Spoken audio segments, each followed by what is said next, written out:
نحمده ونصلي على رسوله الكريم اما بعد فاعوذ بالله من الشيطان الرجيم بسم الله الرحمن الرحيم الله يصطفي من الملائكة رسلا ومن الناس ان الله سميع بصير يعلم ما بين أيديهم وما خلفهم وإلى الله ترجع الأمور صدق الله العظيم رب اشرح لي صدري ويسر لي امری واحلل عقدۃ من لسانی یفقہوا قولی اللهم ربنا الہمنا رشدنا واعذنا من شرور انفسنا اللهم ارنا الحق حقا وارزقنا اتباعه وارنا الباطل باطلا وارزقنا اجتنابه آمین یا رب العالمین۔ یہ بات تو آپ پر واضح ہے اس لیے کہ کئی بار اب دہرائی جا چکی ہے کہ سورہ حج کی آخری رکوع کی پہلی 4 آیات میں دعوت عام ہے پوری نوع انسانی کے لیے۔ اس دعوت عام کا جو اہم ترین حصہ ہے وہ توحید ہے۔ تو شرک کی جو صورتیں دنیا میں رہی ہیں اور جو شرک کا ایسنس ہے کہ اللہ کے سوا کوئی اور مطلوب و مقصود بن جائے، ایک آیت میں تو اس کو بیان کر دیا گیا۔ ایک آیت میں اس کا اصل سبب کیا ہے، اللہ کی قدرت کا، اللہ کی طاقت کا، اللہ کے انہوں نے انسانوں پر قیاس کیا، بڑا بادشاہ یا جاگیردار تو اس کے ساتھ جو ہے اس کے کوئی نائبین سلطنت اور اس کے کوئی منہ چڑھے ہوئے لوگ اور اس کی بیٹیاں اور اس کے دوست جو ہیں وہ قرار دے دیے جیسے کہ دنیا میں بڑے سے بڑے انسان کے ہوتے ہیں۔ اور اسی طریقے سے جب اللہ تعالیٰ کی اصل عظمت کا اندازہ نہ ہو سکا تو پھر انسان نے کسی اور شے کو معبود بنا لیا، کسی خیال کو، کسی تصور کو، اپنے نفس کو یا وطن کو، اور اس کی پرستش کے اندر لگ گئی۔ اب ان 2 آیات میں تو توحید اور شرک کی بحث ہو گئی۔ تیسری آیت میں اب بحث آ رہی ہے جو دوسرا نقطہ ہے دعوت عمومی کا، جو پورے نوع انسان کو جب ہم دعوت دیں گے تو کیا کہیں گے؟ پہلے اللہ کی توحید، پھر منصب نبوت و رسالت۔ نبوت و رسالت کا معاملہ جو ہے اب ایک آیت کے اندر اس کو بحث کیا جا رہا ہے، اور یہ اس اعتبار سے قرآن مجید کا اہم ترین مقام ہے کہ یہ بات اس کے سوا اور کہیں میرے علم کی حد تک نہیں آئی، دوسرے اندازوں میں آئی ہے، وہ میں اس کا تذکرہ بھی کر دوں گا۔ اس قدر کلیئر کٹ بات جو ہے یہاں آئی ہے کہ رسالت کا اصل مقصد کیا ہے؟ اللہ کا پیغام ہدایت لوگوں تک پہنچا دینا۔ اللہ اس پر قادر ہے کہ ایک کتاب جو ہے وہ ہر انسان کو بھیج دیتا، قادر ہے، لیکن نہیں۔ اللہ تعالیٰ اس پر قادر ہے کہ ہر انسان کے سامنے جو ہے وہ فرشتہ آ جاتا اور وہ ہدایت نامہ لے کر آتا جس کو انسان دیکھ لیتا کہ واقعی فرشتہ ہے، وہ لے کر آیا۔ نہیں، اللہ نے اس کا ایک سلسلہ اپنی کمال حکمت کی بنیاد پر تجویز کیا اور اس کو اختیار فرمایا، اور وہ ہے سلسلہ رسالت۔ سلسلہ کسے کہتے ہیں؟ زنجیر کو۔ تو سلسلہ رسالت کی 2 کڑیاں، یہ 2 کڑیوں پر مشتمل ہے۔ دیکھیے، اللہ وراء الورا ثم وراء الورا ثم وراء الورا ثم وراء الورا، اور انسان ثم رددناہ اسفل سافلین، بہت نیچے۔ شوخ و گستاخ، یہ پستی کے مکین کیسے ہیں؟ یہ جو جواب شکوہ میں جو بات جو ہے فرشتوں نے کہی کہ یہ کون انسان ہے جو اس طرح گستاخی کے ساتھ اللہ سے بات کر رہا ہے؟ شوخ و گستاخ، یہ پستی کے مکین ہے تو سب سے نیچے، اسفل سافلین۔ اور یہ اس قدر اللہ تعالیٰ کے ساتھ شوخی برت رہا ہے، جو اس علامہ اقبال نے جو شکوہ کے اندر جو کیفیت اختیار کی۔ اب اس وراء الورا وراء الورا وراء الورا ہستی سے اس پستی کے مکین کو پیغام بھیجنا ہے۔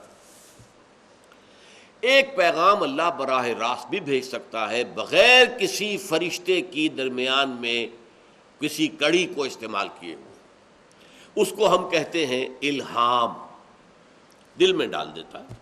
القاء، کسی فرشتے کی ضرورت نہیں ہے، اللہ براہ راست القاء فرماتا ہے۔ اللہ نے براہ راست حضرت موسیٰ علیہ السلام سے بات بھی کر لی، صرف یہ کہ اوٹ تھی، پردہ تھا، من ورائے حجاب تھا، اللہ روبرو نہیں تھا، لیکن آواز اللہ کی تھی۔ یہ اللہ سارے طریقے اختیار کر سکتا ہے، لیکن اللہ نے جو مین طریقہ اختیار کیا وہ سلسلہ رسالت ہے۔ اس سلسلہ رسالت کی 2 کڑیاں ہیں۔ اللہ سے لینے والا ہے فرشتہ، فرشتہ مخلوقات میں بہت بلند مقام پر ہے، فرشتے میں کوئی نفس سرے سے ہے ہی نہیں، فرشتہ نورانی ہے، نور سے تخلیق پایا ہے، لہذا اللہ سے لیتا ہے فرشتہ۔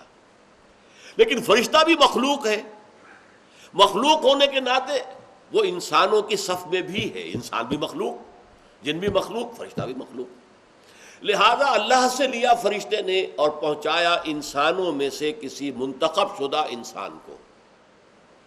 اب اس انسان کی ذمہ داری ہوئی کہ وہ اپنے ابنائے نو کو پہنچائے، اس لیے کہ ان جیسے انسان ہیں، جیسے اس کے 2 ہاتھ 2 پاؤں ہیں، ایسے انسانوں کے 2 ہاتھ 2 پاؤں ہیں، جیسے اس کی 2 آنکھیں ہیں، ناک ہے، کان ہے، اسی طرح ان کے بھی ہیں۔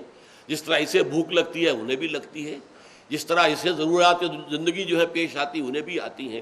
تو اس اعتبارات سے وہ گویا کہ ان کی صف میں ہے، وہ بھی بشر ہے۔ قل انما انا بشر مثلکم یوحیٰ الی انما الہکم الہ واحد۔ فرق صرف یہ ہے کہ مجھ پر وحی کی گئی ہے، اور اس وحی کا لب لباب کیا ہے کہ تمہارا الہ ایک ہی اللہ ہے، واحد ہے، کوئی اس کا ساجی نہیں۔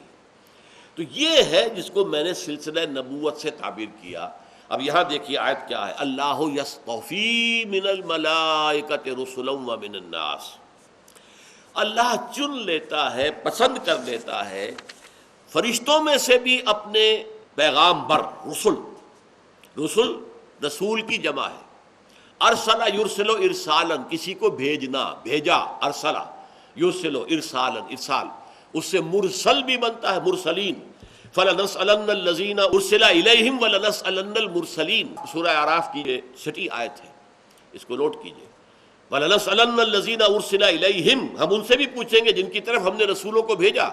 وَلَنَسْأَلَنَّ الْمُرْسَلِينَ، ہم مرسلین سے بھی، جنہیں ہم نے بھیجا ان سے بھی پوچھیں گے تم نے ہمارا پیغام پہنچا دیا یا نہیں۔ تو مرسل یا رسول وہ ہے کہ جو ایلچی بنا کر بھیجا جائے۔ اب پہلا مرسل کون ہے، پہلا رسول کون ہے؟ رسول ملک۔ فرشتوں میں سے اللہ نے چن لیا ہے حضرت جبرائیل علیہ الصلاۃ والسلام۔ ان اللہ یصطفی من الملائکۃ رسلا ومن الناس، اور لوگوں میں سے بھی چن لیتا ہے۔ لوگوں میں سے چنا ابراہیم کو، لوگوں میں سے چنا موسیٰ کو، لوگوں میں سے چنا عیسیٰ کو، لوگوں میں سے چنا نوح کو، ہود کو، صالح کو، شعیب کو، لوط کو علیہم الصلاۃ والسلام، اور بالآخر چنا محمد الرسول اللہ صلی اللہ علیہ وسلم۔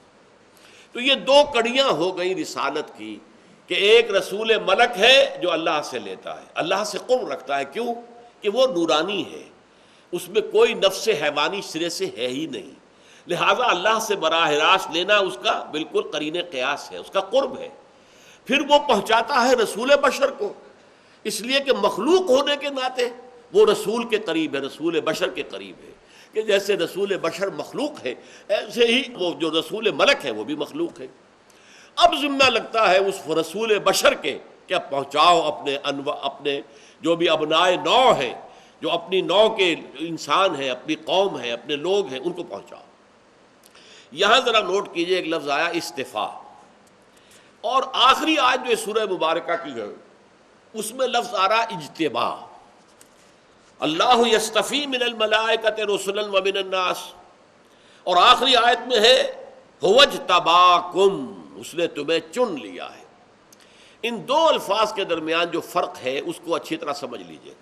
استفاء چن لینا، اور اجتباء منتخب کر لینا، لیکن ان میں فرق کیا ہے؟ بہت قریب ہیں، اور حضور کے لیے دونوں لفظ استعمال ہوتے ہیں، محمد مصطفیٰ صلی اللہ علیہ وسلم، احمد مجتبی صلی اللہ علیہ وسلم۔ تو وہ مصطفیٰ بھی ہے، مجتبی بھی ہے، لیکن ان دونوں لفظوں میں ظاہر بات ہے، یہ بات نوٹ کر لیجئے کہ اگرچہ ہم انہیں مترادفات قرار دیں کہ یہ دونوں بڑے مترادف ہیں، ایک دوسرے کے بہت قریب ہیں، لیکن کسی زبان کے 2 حرف بالکل ہم معنی نہیں ہو سکتے، ناممکن 2 لفظ ہم معنی نہیں ہوں گے۔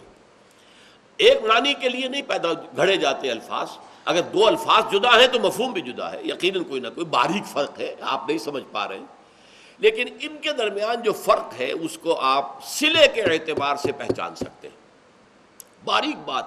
اور انگریزی کے 2 الفاظ کے حوالے سے بڑی آسانی سے سمجھ میں آ جائے گا، to choose and to select. Choose کرنے میں چوز کرنے والے کے چوائس کو دخل ہے، یہ میرا چوائس ہے، it's my choice, that's all, پسند۔ اب دیکھیے گلاب کا پودا ہے، 10 پھول لگے ہوئے اس میں گلاب کے، کسی کا دست ہنائی آتا ہے اور ایک پھول توڑ لیتا ہے، یہ اس نے پسند کیا ہے، باقی 9 پر اس کو ترجیح دی ہے کہ اس کو پسند کر کے آپ اس سے پوچھیں گے تو وہ کہے گا بس ٹھیک ہے مجھے یہ زیادہ پسند آیا، اس کے لیے کسی دلیل کی ضرورت نہیں، میری پسند ہے۔ یہ استفاء ہے۔ اگرچہ استفاء اور اجتباء دونوں بغیر صلے کے بھی استعمال ہوتے ہیں، لیکن صلہ جو ہے استفاء کے ساتھ آئے گا تو علی آئے گا۔ ان اللہ اصطفیٰ آدم و نوحا وآل ابراہیم وآل عمران علی العالمین، اللہ تعالیٰ نے چن لیا ہے آدم کو اور نوح کو اور آل ابراہیم کو اور آل عمران کو، تمام جہان والوں پر چن لیا، پسند کر لیا۔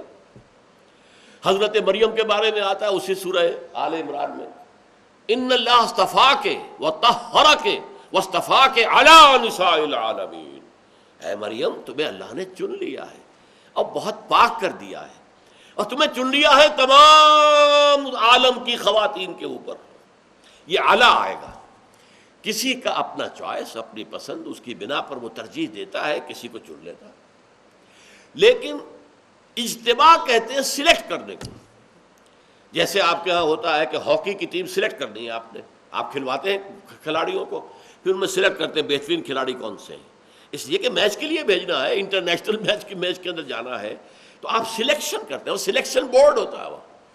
اسی طریقے سے کوئی حکومت کی کوئی ویکنسی خالی ہوا، سلیکشن ہوتی ہے، سلیکشن دلیل کی بنیاد پر ہوگی، اس کی ڈگریاں اچھی ہیں، اس کا یہ تجربہ جو ہے وہ زیادہ ہے، اس کا فلاں یہ ہے، اس کا فلاں وہ ہے، آپ کی ذاتی پسند و ناپسند کو کوئی دخل نہیں ہوتا اس میں، بلکہ وہ اجتباء ہے، to select, to choose and to select, ان دونوں کے درمیان فرق سمجھ لیجئے۔ ٹو چوز از استفاء، استفاء یستفی استفاءً، صفی کہتے ہیں چنے ہوئے کو، صفی اللہ، آدم و صفی اللہ، آدم جو تھے وہ اللہ کے چنے ہوئے تھے، اسی اعتبار سے۔ لیکن یہ کہ جب باب افتعال بنے گا تو وہ وہاں پر تے جو ہے صاد کی مناسبت سے تو میں بدل جائے گی، استفاء نے استفاء توئے کے ساتھ، استفاء پسند کر لینا، چن لینا، اجتباء سلیکٹ کر لینا، نامزد کر دینا کسی چیز کو کسی مقصد کے لیے۔ اسی لیے اجتباء میں لام آئے گا، اجتباء لے، فلاں کام کے لیے چنا ہے، فلاں مقصد کے لیے چنا، یہ یہاں جو چناؤ ہوا ہے یہ سلیکشن جو ہے فلاں مقصد کے لیے ہو رہا ہے، جبکہ استفاء کے لیے اعلیٰ آئے گا۔ تو اللہ یصطفی من الملائکۃ رسلا ومن الناس ان اللہ سمیع بصیر، یہی یہ بات سمجھ لیجئے کہ یہ جو آخری آیت میں آیا ہے هو اجتباکم، یہاں مسلمانوں سے خطاب ہے، اہل ایمان سے، اس نے تمہیں چن لیا ہے، منتخب کر لیا ہے، کس کام کے لیے؟ بہت اہم نقطہ ہے یہ، کاش کہ یہ باتیں واضح ہو جائیں، یہ فلسفہ دین ہے۔ دیکھیے جب تک نبوت کا سلسلہ جاری تھا 2 ہی کڑیاں تھیں رسالت کی، رسول ملک، رسول بشر، بات ختم۔ اب اس کے بعد جب لوگوں نے رسول کی تعلیمات کو بھلا دیا، خرابیاں آ گئیں، بگاڑ ہو گیا، اور رسول آ گیا، پھر جبرائیل پیغام لے آئے اور رسول بشر اس دور کا جو ہے اس نے اس کو عام کر دیا، پھر کچھ عرصے کے بعد ایک اور، تو 2 کڑیاں چلی آ رہی تھی آدم سے لے کر حضرت محمد تک صلی اللہ علیہ وسلم۔ حضرت محمد پر آ کر سلسلہ رسالت ختم، اب کون کرے گا؟ یہ ہے نقطہ۔ اب ایک تیسری کڑی جوڑ دی گئی اس کے ساتھ، اور وہ ہے امت مسلمہ۔ اب آئندہ یہ کام امت کو کرنا ہے، امت محمد کو کرنا ہے۔ یہی وجہ ہے کہ هو اجتباکم، تم بھی اس سلسلے کے اندر منسلک کر لیے گئے ہو، تمہیں تیسری کڑی کی حیثیت سے سلسلہ نبوت و رسالت کے اندر جوڑ لیا گیا ہے۔ اب کوئی نبی نہیں آئے گا، کوئی رسول نہیں آئے گا، تمہارا کام ہوگا یہ کہ جو ہدایت کامل ہو گئی ہے قرآن مجید میں اسے عام کرو، پھیلاؤ، ایک ایک فرد نوع بشر تک پہنچاؤ، اور تمہارے ذمہ ہوگا یہ کہ اللہ کے دین کا بول بالا کرو، پورے عالمی سطح پر، تمام عالم انسانیت پر اللہ کے دین کا جھنڈا لہراؤ اور نظام خلافت علی منہاج النبوت قائم کرو۔ تو تم گویا کہ اب اپنے اس نصیب پر فخر کرو۔ آپ کو معلوم ہے کہ اگر کسی ملازم کی جو ترقی ہو جائے، سلیکشن گریڈ میں آ گئے، اب آپ جا کے اس کو مبارکباد دیتے ہیں کہ نہیں؟ اس اعتبار سے یہ امت محمد صلی اللہ علیہ وسلم اس سلیکشن گریڈ میں آ گئی کہ اب اس کی حیثیت صرف امت کی نہیں ہے، یہ سلسلہ رسالت کی کڑی بن گئی ہے۔ یہی وجہ ہے کہ آخری آیت میں الفاظ آئے لِيَكُونَ الرَّسُولُ شَهِيدًا عَلَيْكُمْ وَتَكُونُوا شُهَدَاءَ عَلَى النَّاسِ، تاکہ رسول تو گواہ بن جائیں تم پر اور تم گواہی دو پوری نوع انسانی کے اوپر۔ لہذا سلسلہ رسالت اب جو ہے 3 کڑیوں پر ہے۔ اللہ سے لائے جبرائیل نے پہنچایا محمد کو صلی اللہ علیہ وسلم، محمد نے پہنچایا امت کو، امت کے ذمہ ہے پوری نوع انسانی کو پہنچانا، اس لیے کہ وما ارسلناک الا کافۃ للناس بشیرا ونذیرا، اے محمد ہم نے نہیں بھیجا ہے آپ کو مگر پوری نوع انسانی کے لیے بشیر اور نذیر بنا کر۔ آپ صرف عرب کے لیے نہیں آئے، قریش کے لیے نہیں آئے، جزیرہ نماء عرب کے لیے نہیں آئے، آپ تو پورے عالم انسانیت کے لیے بھیجے گئے۔ قل یا ایھا الناس انی رسول اللہ الیکم جمیعا، کہہ دیجئے ڈنکے کی چوٹ، اے لوگو میں تم سب کی طرف اللہ کا رسول بنا کر بھیجا گیا ہوں۔ اور آپ کا جو پہلا خطبہ ہمیں ملتا ہے اس میں یہی الفاظ ہیں، انی لرسول اللہ الیکم خاصۃ والی الناس کافۃ، میں یقیناً اللہ کا رسول ہوں تمہاری طرف خاص طور پر اور تمام نوع انسانی کی طرف عام طور پر۔ آپ کی بعثت خصوصی الی اہل العرب، ان میں سے اخص الخصوص قریش، ان میں سے بھی اخص بنو ہاشم جن میں سے خود محمد رسول اللہ تھے صلی اللہ علیہ وسلم، لیکن آپ کی بعثت عمومی پوری نوع انسانی کے لیے۔ تو یہاں فرمایا آخری آیت میں اس کے لیے جہاد کرو، محنت کو، تفصیلی گفتگو تو بعد میں ہوگی ابھی، لیکن میں نے مضمون کی مناسبت سے اسے یہاں جوڑ دیا ہے، جاہدوا فی اللہ حق جہادہ ھو اجتباکم، اللہ کی راہ میں محنتیں کرو، جد و جہد کرو، جہاد کرو، کوشش کرو جتنا کہ اس کے لیے جہاد کا حق ہے۔ دیکھیے ایک ہی رکوع میں یا حق کا لفظ آیا، ما قدر اللہ حق قدرہ، نہیں پہچان پائے اللہ کو جیسا کہ اللہ کو پہچاننا چاہیے تھا، جیسا کہ اللہ کے پہچاننے کا حق تھا۔ اور جاہدوا فی اللہ حق جہادہ، جہاد کرو اللہ کی راہ میں جیسا کہ اس کے لیے جہاد کا حق ہے، جتنا اس کے لیے جہاد کا حق ہے۔ اور وہ کیوں؟ مبارک ہو تمہیں، تم سلیکٹ کر لیے گئے ہو، تم سلسلہ رسالت کی کڑی بن گئے ہو، تم اب صرف عام قوم نہیں ہو، عام انسان نہیں ہو، عام جو ہے کوئی دنیا کے انسانوں کا ایک گروہ اور انبوہ نہیں ہو، تم اب ایک سلسلہ رسالت کی تیسری مستقل کڑی ہو، کہ پہلی کڑی جبرائیل، دوسری کڑی محمد صلی اللہ علیہ وسلم، تیسری کڑی امت۔ لِيَكُونَ الرَّسُولُ شَهِيدًا عَلَيْكُمْ وَتَكُونُوا شُهَدَاءَ عَلَى النَّاسِ، اور یہی مضمون پھر آیا ہے سورہ بقرہ کے اندر 17ویں رکوع میں، وَكَذَلِكَ جَعَلْنَاكُمْ أُمَّةً وَسَطًا لِتَكُونُوا شُهَدَاءَ عَلَى النَّاسِ وَيَكُونَ الرَّسُولُ عَلَيْكُمْ شَهِيدًا، وہی مضمون، صرف ترتیب کا فرق ہے۔ تو یہ نوٹ کر لیجئے، اصطفاء اور اجتباء کا فرق۔ تمام انبیاء اور رسل وہ مصطفیٰ ہیں، مجتبیٰ بھی ہیں، یہ امت جو ہے یہ مجتبیٰ ہو گئی ہے اب اس اعتبار سے کہ اسے بھی سلسلہ رسالت کی 2 مستقل اور دائمی کڑیوں کے ساتھ ایک تیسری کڑی کی حیثیت سے شامل کر لیا گیا ہے۔ اب اس میں ایک اہم نقطہ ہے، جو لوگ بھی علم حدیث سے کچھ واقف ہیں ان کو علم میں ہے کہ حدیث پر جب تحقیق ہوتی ہے کہ یہ صحیح حدیث اور مصدق اور مستند ہے یا نہیں، تو اس میں ایک مسئلہ یہ بھی دیکھا جاتا ہے کہ فلاں تابعی فلاں صحابی سے یہ روایت کر رہے ہیں، آیا ان دونوں کی ملاقات ثابت ہے؟ جیسے کہ ہمارے ہاں سلسلہ تصوف میں کہا جاتا ہے کہ حضرت علی سے 3 سلسلے چلے اور اس کے بعد نمبر 2 جو ہیں ان تینوں سلسلوں میں حضرت حسن بصری ہیں۔ اب محدثین نے گفتگو کی کہ حضرت علی کے انتقال کے وقت تو حضرت حسن بصری کی عمر تو کل 9 برس تھی اور ان کی ملاقات بھی ثابت نہیں، تو یہ سلسلہ کیسے جو ہے وہ متصل کیسے قرار پائے گا؟ محدثین تو نہیں مانیں گے، محدثین جو ہے اس چیز کی بنا پر حدیث کا درجہ کم کر دیں گے، یہ اب اس درجے مستند نہیں ہے، اس لیے کہ تابعی اور صحابی کا رشتہ ثابت نہیں ہو رہا، ملاقات ثابت نہیں ہو رہی۔ اب قرآن بھی جو ہے وہ یوں سمجھیے کہ حدیث اللہ ہے، ایک حدیث رسول ہے، حضور نے فرمایا، صحابی نے سنا اور آگے منتقل کر دیا تابعی کو، تابعی نے سنا، تبع تابعی کو، نسل بعد نسل چل رہا، یہ سلسلہ روایت کی کڑیاں ہیں۔ اور قرآن مجید بھی حدیث ہے اللہ کی، فَبِأَيِّ حَدِيثٍ بَعْدَهُ يُؤْمِنُونَ، اور احسن الحدیث بھی اس کو کہا گیا، احسن الحدیث، بہترین بات جو ہے وہ تو قرآن ہے، ان احسن الحدیث کتاب اللہ، یہ ہمارے خطبہ جمعہ کے اندر مستقل طور پر یہ حضور کا ارشاد گرامی جو ہے پڑھا جاتا ہے، ان احسن الحدیث کتاب اللہ، خیر الحدیث کتاب اللہ وخیر الہدی ہدی محمد صلی اللہ علیہ وسلم۔ تو یہ باتیں ذہن میں رکھیے۔ اس حدیث کا پہلا راوی کون؟ اللہ سے کون لایا؟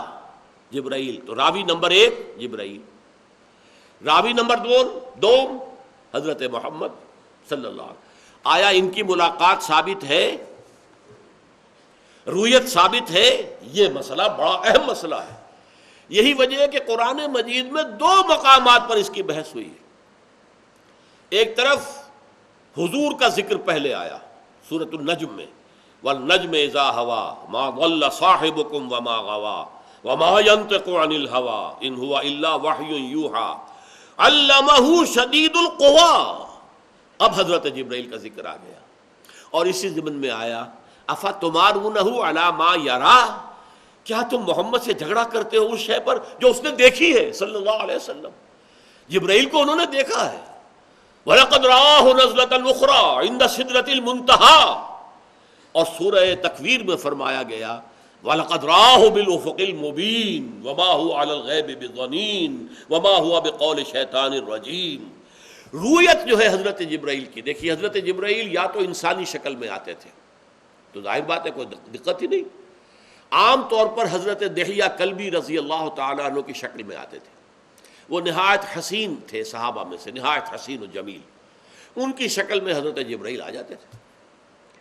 اور ایک مرتبہ ایسا بھی ہوا ہے کہ ایک ایسی شکل میں آئے کہ خود حضور نہیں پہچان پائے۔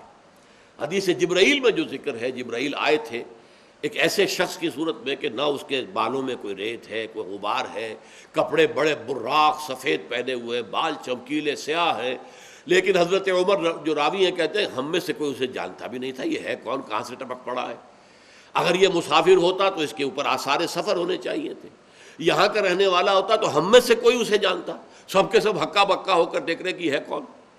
اور حضور نے بھی ایک روایت جو ہے اس میں فرمایا کہ جاؤ تلاش کرو اسے۔ جب وہ واپس چلے گئے ہیں سوال جواب کے بعد، ذرا لاؤ اسے واپس، جب تلاش کیا کہ کہیں نظر نہیں آیا، زمین نگل گئی کہ آسمان ان کو لے گیا، تب حضور نے فرمایا اوہو یہ جبرائیل تھے جو انسانی شکل میں آئے تھے تاکہ تمہیں تمہارے دین کی تعلیم دیں اور وہ سوالات کریں جو تم نہیں کر رہے ہو، تمہیں کرنے چاہیے تھے۔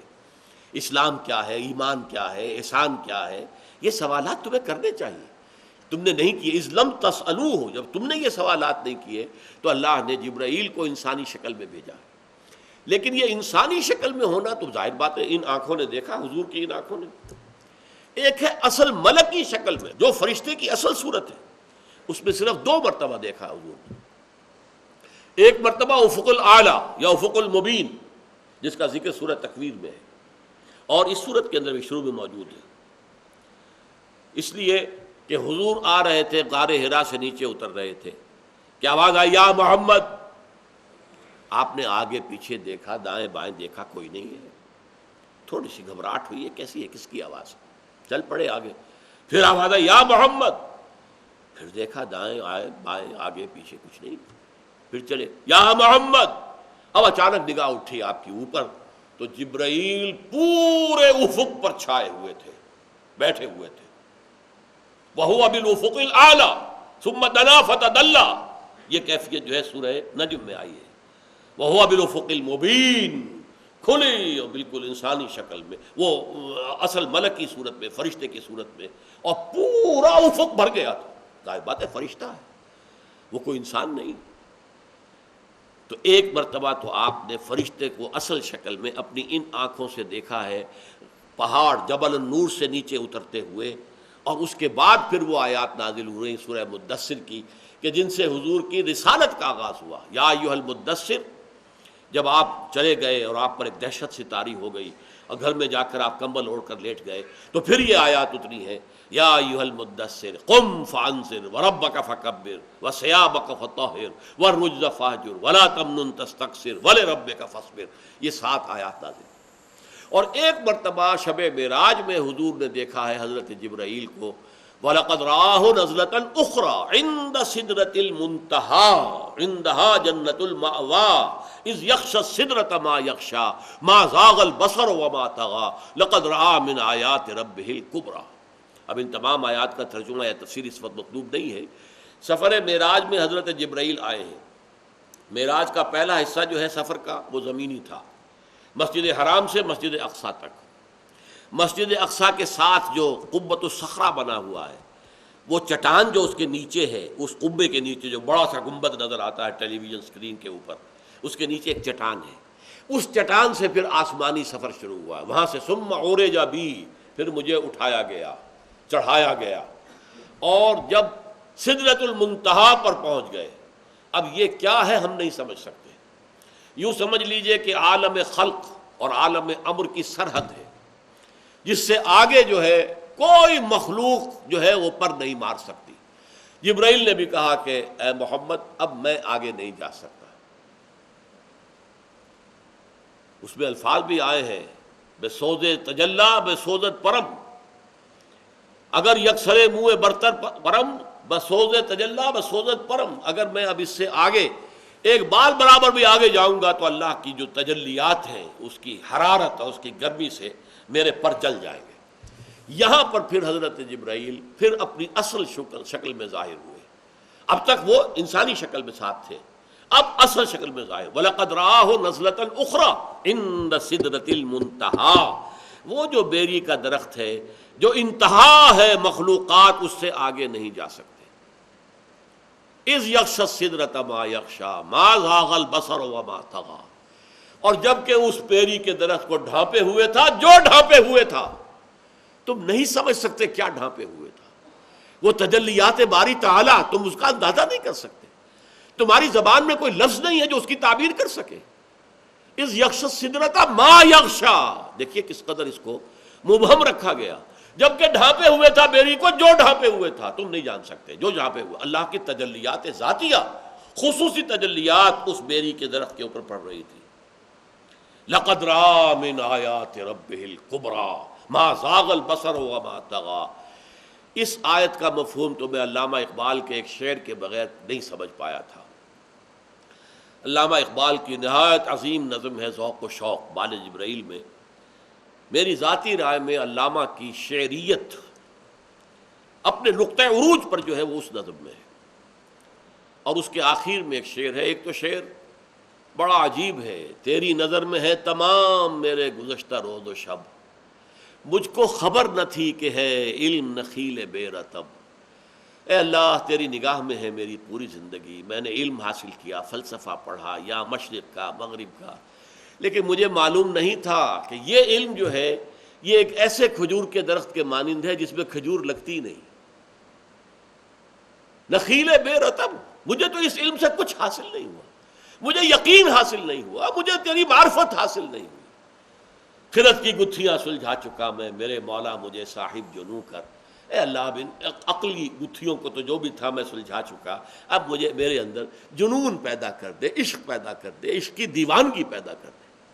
پھر جو شعر آتا ہے، عین وصال میں مجھے حوصلہ نظر نہ تھا، گرچہ بہانہ جو رہی میری نگاہ بے ادب۔ عین جب اللہ تعالیٰ کے ساتھ میرا قرب اتنا ہو گیا تھا کہ عین وصال جسے میں کہہ رہا ہوں، عین وصال، اس میں بھی مجھے نگاہ کرنے کا، دیکھنے کا حوصلہ نہیں تھا، میری آنکھ میں اتنی تاب نہیں تھی، توانائی نہیں تھی کہ میں تجلیات خداوندی کا مشاہدہ کر سکوں۔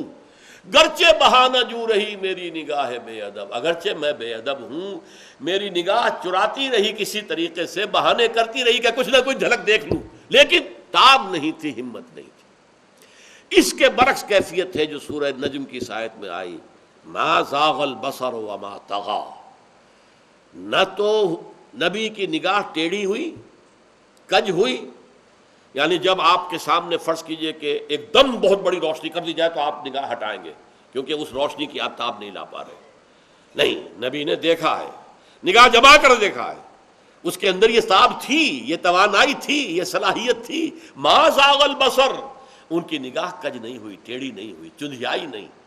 ما زاغ البصر وما طغیٰ، وہ حد سے آگے بڑھی بھی نہیں، ادب کے اندر رہی، حد ادب سے تجاوز نہیں کیا۔ اب یہ دیکھیے دونوں کیفیات اس کے برعکس ہیں۔ عین وصال میں مجھے حوصلہ نظر نہ تھا، گرچہ بہانہ جو رہی میری نگاہ بے ادب، میں تو بے ادب ہوں، کوشش تو میں کرتا رہا کہ کوئی جھلک دیکھ لوں، لیکن میرے اندر اس کی توانائی تھی ہی نہیں۔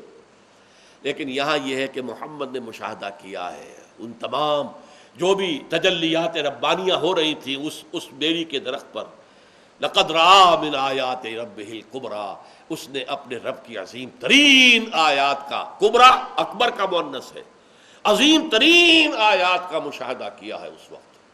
تو یہ دو ملاقاتیں ہیں حضرت جبرائیل سے ان کی اصل ملکی شکل میں، حضور نے 2 مرتبہ ان کو دیکھا ہے۔ اس اعتبار سے یہ حدیث جو ہے قرآن، اس کی سند متصل ہے۔ ان اللہ سے آیا حضرت جبرائیل، ان جبرائیل محمد صلی اللہ علیہ وسلم، ان محمد صحابت ہی ان کے صحابہ جو ہیں، اور اس کے بعد سے متصل یہ چلا آ رہا ہے۔ اور آپ کو معلوم ہونا جیسے کہ سلسلہ حدیث آج تک جڑتا ہے حضور سے لے کر، اسی طریقے سے سلسلہ قرات جو ہے، فن قرات، اس کا بھی تسلسل ہے حضور سے لے کر آج تک۔ جو بھی واقعتاً قرات کے فن کو فن کی حیثیت سے پڑھتے ہیں انہیں سند ملتی ہے، جس میں معلوم ہوتا ہے کہ فلاں سے فلاں، فلاں سے فلاں، فلاں سے فلاں، فلاں سے فلاں، یہاں تک آج تک یہ سلسلہ جڑا ہوا ہے۔ بارک اللہ لی ولکم فی القرآن العظیم ونفعنی وإیاکم بالآیات والذکر الحکیم۔